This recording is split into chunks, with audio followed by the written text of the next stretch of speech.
കേരള ബ്ലാസ്റ്റേഴ്സിന് ഇനി വരും സീസണുകളിൽ തന്ത്രങ്ങൾ മെനയുക മൈക്കിൾ സ്റ്റാർ ആയിരിക്കും. നമുക്കറിയാം യുവാൻ വുക്കമനോവിച്ചിന് പകരക്കാരനായി സ്റ്റാറെയാണ് കേരള ബ്ലാസ്റ്റേഴ്സ് പുതിയ പരിശീലകനായി നിയമിച്ചിരുന്നത്. ഇനി അദ്ദേഹത്തിന്റെ കീഴിലായിരിക്കും കേരള ബ്ലാസ്റ്റേഴ്സിന്റെ മത്സരങ്ങൾ വരിക, അല്ലെങ്കിൽ അദ്ദേഹമായിരിക്കും ബ്ലാസ്റ്റേഴ്സിന്റെ തന്ത്രങ്ങൾ മെനയുക. കേരള ബ്ലാസ്റ്റേഴ്സിൽ കഴിഞ്ഞ സീസണിൽ ഒരു ഫോറിൻ സൈനിങ് ഉണ്ടായിരുന്നു. നമുക്കറിയാം സൊറ്റീരിയോ. അദ്ദേഹം ഓസ്ട്രേലിയൻ താരമാണ്. അദ്ദേഹം കേരള ബ്ലാസ്റ്റേഴ്സുമായി സൈൻ ചെയ്തിരുന്നു. പക്ഷേ പരിശീലനത്തിനിടെ പരിക്ക് പറ്റി അദ്ദേഹം തിരിച്ചു പോയിരുന്നു. അദ്ദേഹം കേരള ബ്ലാസ്റ്റേഴ്സുമായി കരാർ അവസാനിപ്പിച്ചു എന്നുള്ള രീതിയിലുള്ള വാർത്തകളൊക്കെ പുറത്തു വന്നിരുന്നു. പക്ഷേ അദ്ദേഹം ഈ നിലവിൽ ബ്ലാസ്റ്റേഴ്സുമായി കരാറൊന്നും അവസാനിപ്പിച്ചിട്ടില്ല.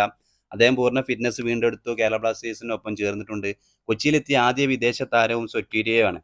അദ്ദേഹം നിലവിൽ കൊച്ചിയിലെത്തിയിട്ടുണ്ട്. ബ്ലാസ്റ്റേഴ്സിന്റെ ഇത്തവണത്തെ പ്രീ സീസൺ തായ്ലൻഡിലാണ് എന്നുള്ള വാർത്തകളൊക്കെ പുറത്തു വന്നിരുന്നു. എന്തായാലും കൊച്ചിയിലെത്തിയ ആദ്യ വിദേശ താരം സൊറ്റീരിയോ ആണ്. അദ്ദേഹത്തിന് പരിക്കൊന്നുമില്ല. ബ്ലാസ്റ്റേഴ്സിൽ അദ്ദേഹം പൂർണ്ണ ഫിറ്റ്നസോടുകൂടി കളിക്കും.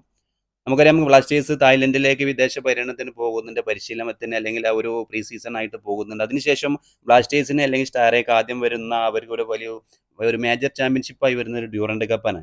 ജൂലൈ 26 മുതൽ ഡ്യൂറന്റ് കപ്പ് 31 ഓഗസ്റ്റ് വരെ ഡ്യൂറന്റ് കപ്പ് പിന്നെ ആരംഭിക്കുകയാണ്. അതായിരിക്കും കേരള ബ്ലാസ്റ്റേഴ്സ് സ്റ്റാറേക്കും സൊറ്റീരിയക്കും ഒക്കെ അവരുടെ ആദ്യ ഒരു ചാമ്പ്യൻഷിപ്പായി വരുന്നത്.